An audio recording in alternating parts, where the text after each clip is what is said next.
This is what my mornings look like as a 25-year-old stay-at-home girlfriend. Day in the life of a 26-year-old stay-at-home girlfriend. Welcome to Pennsylvania. The feminists are riled up. It's true, they're really ticked off. This isn't manufactured outrage at all. Or is it? Hi there, my name is Tara Mooney, and this is the only channel on YouTube where all videos are written and produced by a cow. She couldn't be in the video today because she's a work cock, rising and grinding to get this video out to you. Thank you, cow. But if you like and subscribe, she might appear in the next one. A couple of years ago, it was the trad wives on everyone's lips. The rebellion really came when I met my husband, and he being very traditional as well, I think he just identified that. He said, I know that you want a man to look after you and to make you feel secure, and he offered himself as that person. I joined social media and I realised quite quickly there was almost like an underground movement of other women who felt the same. But the trad wife is yesterday's news. She's not on trend anymore. She's so yesterday. Thanks to TikTok, today's it girl is the stay-at-home girlfriend. This is what my mornings look like as a 25-year-old stay-at-home girlfriend. I fill up Luke and Ice water bottles to make sure we're hydrated, and then I made myself a Bloom green juice, and then I made Luke his latte. I make him an iced latte with cinnamon and maple syrup and homemade almond milk. Then I tidied up our bedroom, made the bed. Then I did my very long skincare routine. It's like 20 minutes long, and ice rolled. So from what I understand, the stay-at-home girlfriend is pretty straightforward. It's a girlfriend who stays at home, like a stay-at-home parent or spouse. I think what makes this noteworthy for people is the fact that it's a stay-at-home girlfriend. And there's no kids, at least of the human variety. So, what do they do all day? Day in the life of a 26-year-old housewife. So today I got up and went for a little walk, got some coffee, did a little grocery shop, stocked up the fridge and replenished my toiletries and my boyfriend's toiletries and restocked the bathroom. Then I put the little eggs inside their little egg house and I cut the coffee and filled up the coffee jar. Then I folded yesterday's laundry, did some more laundry, mopped the floors, vacuumed the carpet and watered all the plants. Cleaned all of my makeup brushes, had a little lunch and tidied up.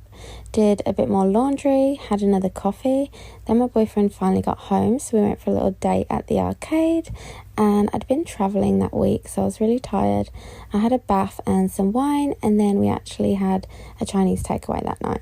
The end. Naturally, I have some opinions on this, but before I share mine, let's see what the public response has been. First off, the comments on the content itself, which seem to be mostly supportive. Of course, there's some critical ones, but after sifting through the comments on this TikTok that I just showed you, many of them say some variation of, "You're living the dream." The controversy surrounding the content is less about the content itself, but more the reactions to the content, and the reactions to the reactions, and the preemptive reactions to the predicted reactions. You'll see what I mean in a minute. Firstly, when you consider the size of the creators making this content, the media coverage on this topic seems overblown. I don't blame people for covering it. This content does bring up some interesting questions and dialogue, which I'll get to in just a moment. But you know what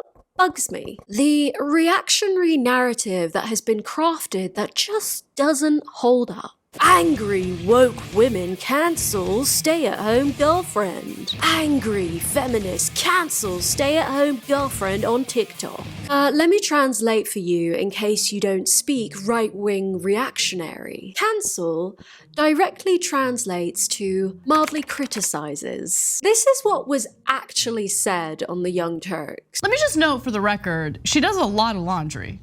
Right? Like, it's not like she's laying around eating bonbons, listening to or watching The Real Housewives of New York City, right? Like, she's working. Yeah. But it's unpaid work, let me just note that. And it's also work that doesn't really translate to something that you could put on a resume and get a job later in life if it turns out that relationship doesn't work out. You do whatever the hell you want. So progressives believe in freedom. So that part's important. On the other hand, I thought the same thing Anna did. Like, what if it doesn't work out? And you're 26 now, but what if you get to be 32? Getting back into the workforce is going to be brutal. Brutal. So they don't even critique her directly. They just talk about the potential risks involved. Shall we see what narrative was crafted by these reaction channels? Like, I'm not thinking about the boyfriend at all. Like, the boyfriend made his bed. Of course. He's like, Female nature. Who is mad right now? No one, really. Okay, I'm being a bit glib here. In this particular video, they do actually make some fair points. If it's short-term relationship, meaning if it's like, I guess under a year would count as short-term, and you're a stay-at-home girlfriend and you're relying solely on this person, it's like you haven't really built enough of a strong foundation at that point to fully trust that this person will, like, you guys are gonna stay together for the long haul. I'm just more concerned for the foundation. So if it's a strong relationship, cool. I still don't agree with this because you aren't legally protected like you are in marriage. I think another thing too is that there are so many women who are on eggshells thinking that every man is gonna leave you, and don't trust any man because just in case you need to secure your financial future, so that's why you need to have a job so you can continue your career, so you don't have to rely on somebody else. This is the feminist type of like ideology, right? Does this fear come from feminism or just pragmatism? Promoting financial independence in all genders is good for everyone, right? Is that a hot take? She says that he gives her everything she needs and money whenever she asks for it, but that creates a dangerous power dynamic. If you're financially beholden to someone, who's to say that they won't end up using it against you? And even if he doesn't explicitly blackmail her, she might feel more inclined to make compromises that she wouldn't otherwise make if she wasn't financially dependent on him. I mean, this setup is just a breeding ground for financial abuse. I just want to quickly interject. Something to consider is that this topic becomes a hell of a lot more nuanced and complicated when you take into account the disabled perspective. Now, I have said a few times in this video, it wouldn't be wise to have this kind of setup if you aren't married. This is not necessarily the case if someone in the relationship is disabled. So, for example, in the UK, certain disability benefits can be affected if you marry your partner. So this can deter people from marrying their partner if they receive certain disability benefits. There's such a wide range of relationships and life experiences that I just can't begin to capture in this video. I do want to acknowledge though that there are partnerships where one party is chronically ill or disabled and they might not be able to work for certain periods or at all. This isn't always the case. It can happen, and I think it can happen successfully. That being said, it's also important to acknowledge that disabled people, it often takes longer for them to escape abusive scenarios because of all these societal factors and structures. So I just wanted to take a moment to acknowledge that perspective. I wouldn't stress. Like, I'm so confident in myself that whatever happens, A, we're not going to break up. We're dating for marriage. Worst case scenario, if that ever happened, I would just get up and get on with my life. I have enough self-esteem. I'm so sure of myself that I'd be fine. People take gaps from work. They go traveling. Open your mind, people. I believe that it will be however I wanted it to be. So if I was worried about not getting a job, then that's how it would be. But if I got up and I was like, okay, I'm going to make this work, and I would get up and make it work. It all starts with the mindset, people. I understand the notion of not wanting to live in fear, but this is a valid fear. And fear can be productive if it leads to pragmatism. When you're in a relationship, it's nice to go in believing that you won't break up. That is the exact attitude you should have, but that isn't mutually exclusive with building a safety net outside of your relationship. If independence feels like a threat or an insult to your relationship, investigate that. Now, I'm just gonna go on a little tangent here. This video is very tame and reasonable compared to the rest on this channel. Probably because the woman is there to balance the scales a bit. She seems a bit less lost in the sauce than the dude. But some of his other videos, cheating wife gets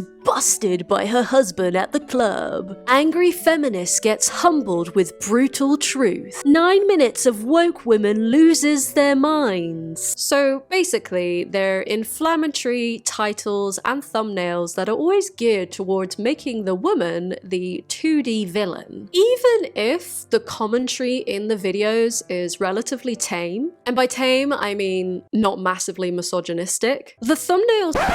Speaking of thumbnails and crafting a narrative, look at this shit. I submit to my boyfriend. I cook.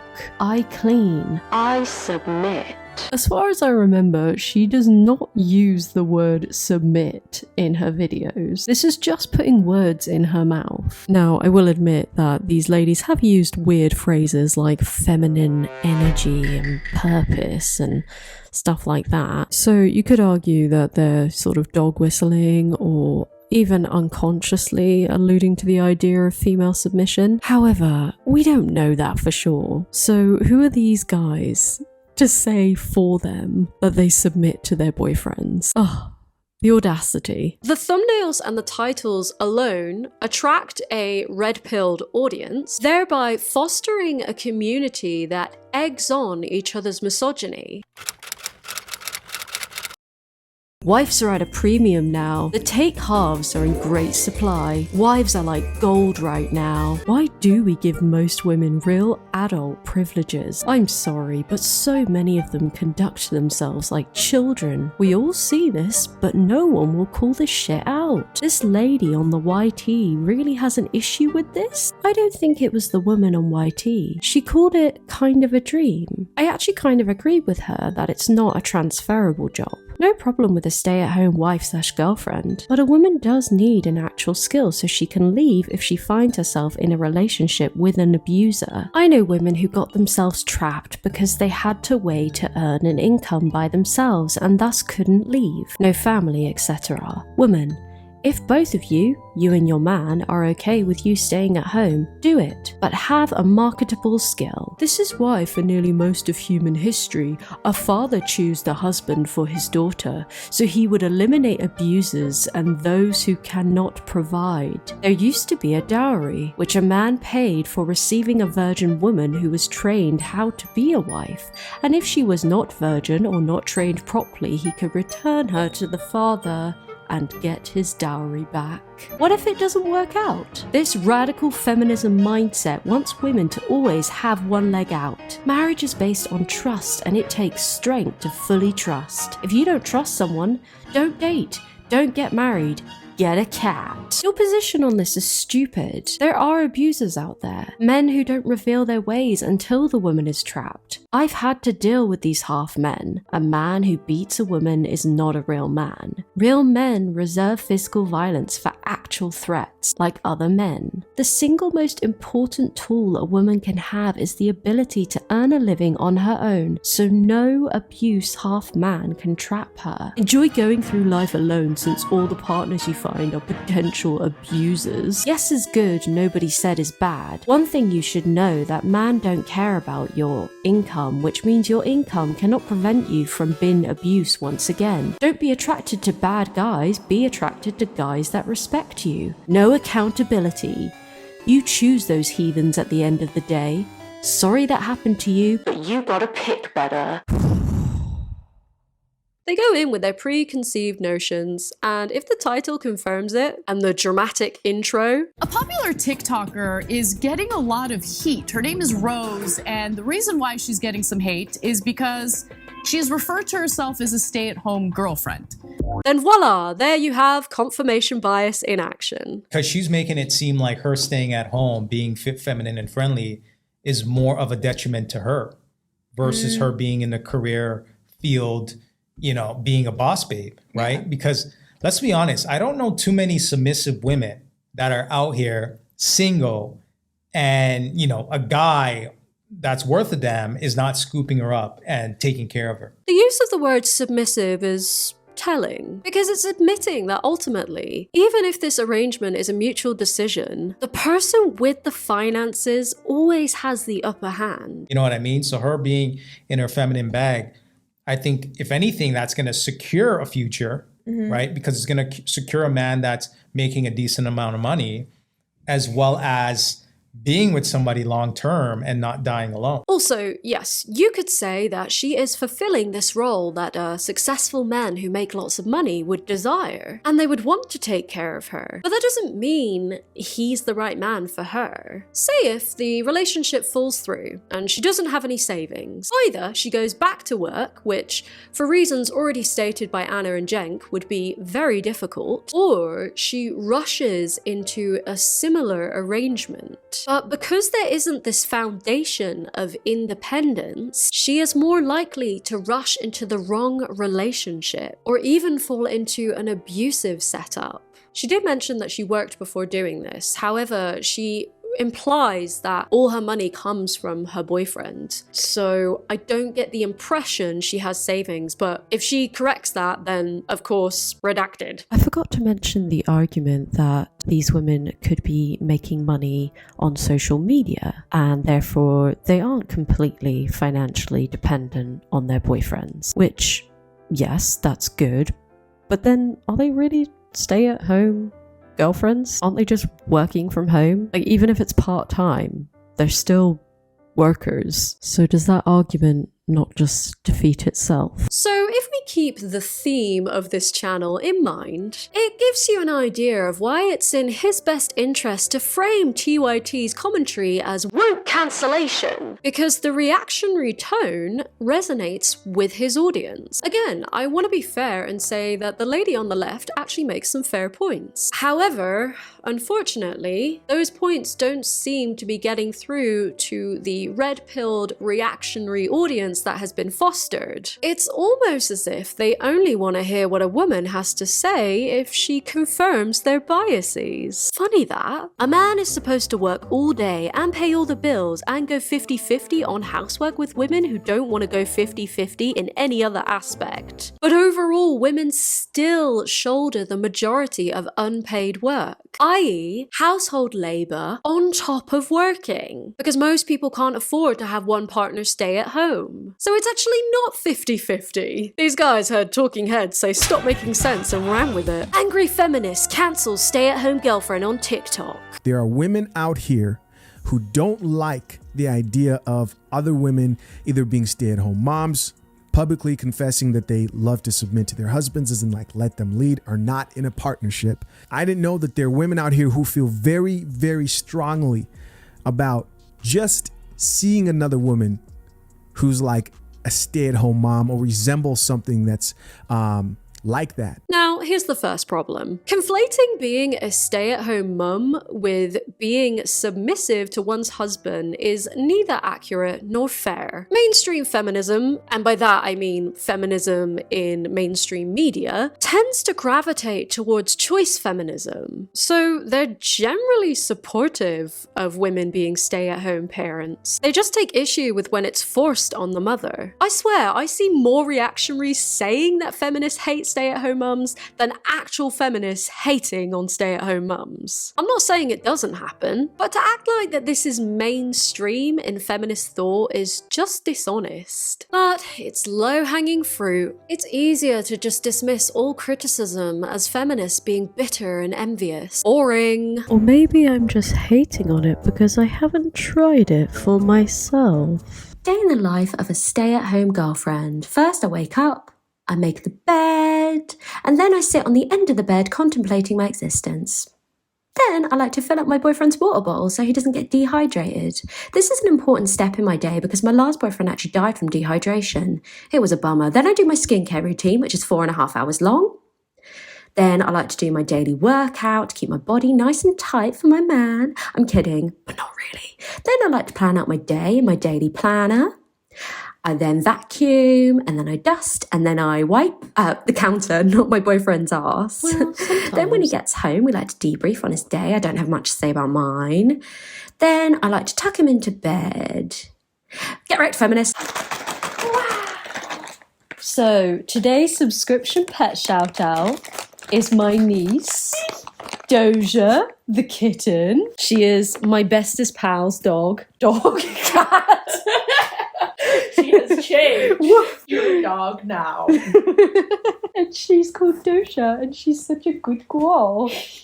You want to go? Okay, you're free. Go. You're free. Oh, you want more treats? Tell us about her. Doja Cat is you are now 6 months old. She is 6 months old. Her birthday is May the 15th. She really enjoys pretending to kill birds and human fingers, and she smells quite badly. She's a good farter.